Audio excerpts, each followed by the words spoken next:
안녕하세요. 오늘은 도구, 기법, 방법론에 대해 공부해 보도록 하겠습니다.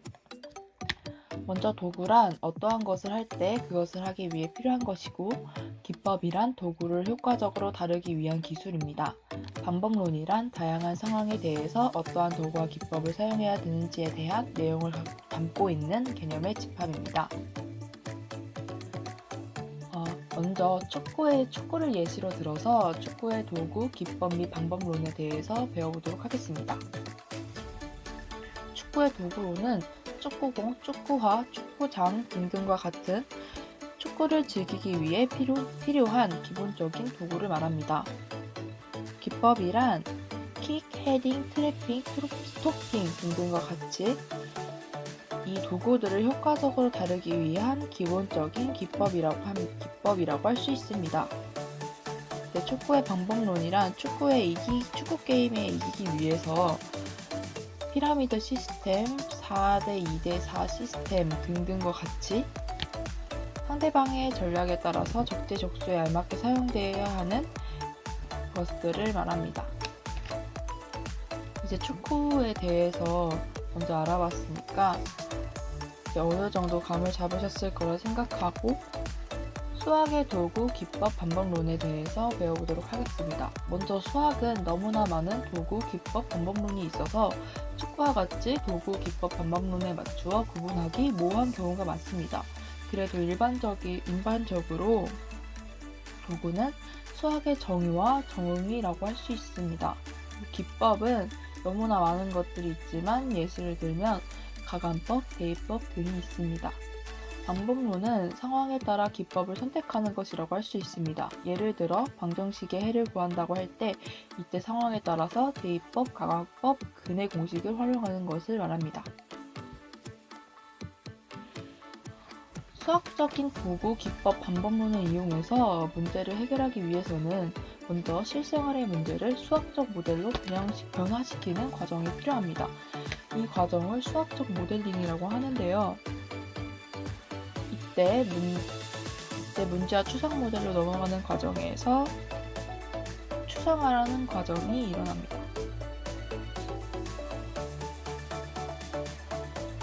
정보 모델링은 실생활의 문제를 컴퓨터로 해결하라고 하기 위해 문제를 컴퓨터 영역으로 옮기는 과정입니다. 이 그림은 정보 모델링을 이용한 문제 해결 과정입니다. 수학적 모델링이나 정보 모델링은 추상화를 통해서 진행되는데요. 이 추상화란 문제와 관련된 핵심 내용만 남기고 관련하는 내용을 제거하여 문제를 단순화시키는 과정입니다. 이 수학적 모델링의 추상화가 어떻게 이루어지는지 예시를 통해서 배워보도록 하겠습니다. 이 빨간 네모칸 안에 있는 게 문제입니다.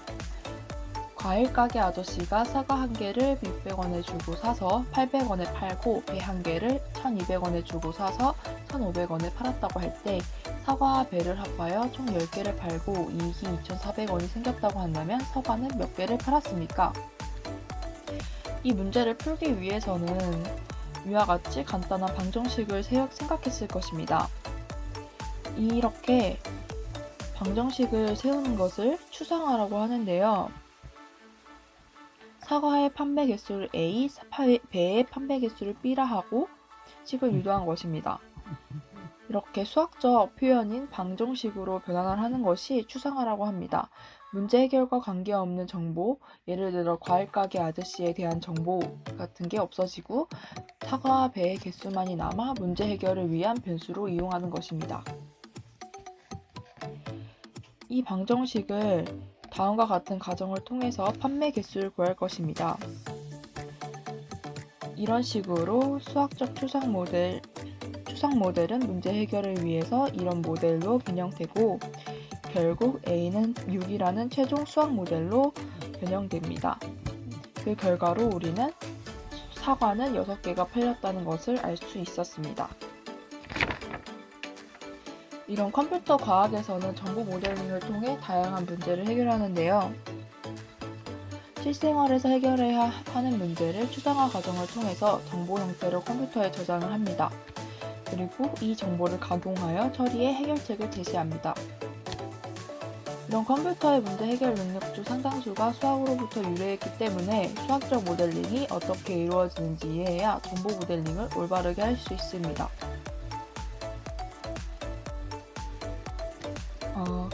이런 구체적인 예로 디지털 회로의 논리 회로를 부율대수를 통해 단순화시키는 과정을 대해 살펴보도록 하겠습니다. 이 내용에 대해서는 부율대수를 배울 때 더 자세히 배울 테지만 지금은 간단하게 알아보도록 하겠습니다. 이 그림과 같은 논리 회로를 다음과 같은 부율 함수로 표현할 수 있습니다. 이 식을 부율대수 법칙을 이용해서 간략화를 한다면 이와 같은데요. 첫 번째로 분배 법칙을 이용하고, 두 번째로 보수 법칙, 세 번째로 항등 법칙, 네 번째로 교환 법칙을 이용해 더 간략화된 식이 나옵니다. 이 식을 다시 논리 회로로 표현한다면 이와 같은 그림이 됩니다. 간략화된 이 식을 다시 표현한다면 이 밑과 같은 식으로 표현할 수 있습니다. 이를 다시 논리 회로로 표현하면 이런 그림이 되겠죠? 이처럼 복잡한 논리 회로가 부율대수식으로 표현되고 전개를 통해서 간단한 논리 회로로 나타낼 수 있음을 알 수 있는데요. 이것을 실생활의 문제가 수학적 도구로 표현되고 수학적 기법을 통해서 해결될 수 있음을 알 수 있습니다. 지금까지 배운 내용을 요약하겠습니다. 첫 번째로 창조적인 문제 해결을 위해서는 도구, 기법, 반복론을 잘 선택해야 합니다. 두 번째로는 수학적 모델링이란 수학적 도구로 실생활의 문제를 해결할 수 있도록 추상화하는 과정입니다. 추상화란 문제와 관련된 핵심 내용만 남기기 위해 관련 없는 내용을 제거하거나 문제를 단순화시키는 과정입니다. 정보 모델링이란 실생활의 문제를 컴퓨터에서 해결할 수 있는 형태로 단순화시키는 과정입니다. 이제 문제를 풀어보도록 할 건데요. 농구 게임에 사용되는 다음 용어를 도구, 기법, 반복론으로 구분하세요. 여러분들이 직접 노트에 풀어보시고 답을 확인하시면 될 것 같습니다. 답은 이와 같습니다. 다음 문제를 보도록 하겠습니다. 야구 게임에 사용되는 다음 용어를 도구, 기법, 반복론으로 구분하시오. 이것도 마찬가지로 직접 풀어보시고 답을 확인해 보시면 될 것 같습니다. 답은 이와 같습니다. 방정식과 관련된 다음 용어들을 도구, 기법, 반복론으로 구분하시오. 이것도 직접 풀어보시고 답을 확인하시면 될 것 같습니다. 네, 여기까지 영상을 마치도록 하겠습니다. 이제 다음으로 알고리즘 언어를 공부하러 가시면 좋을 것 같습니다. 감사합니다.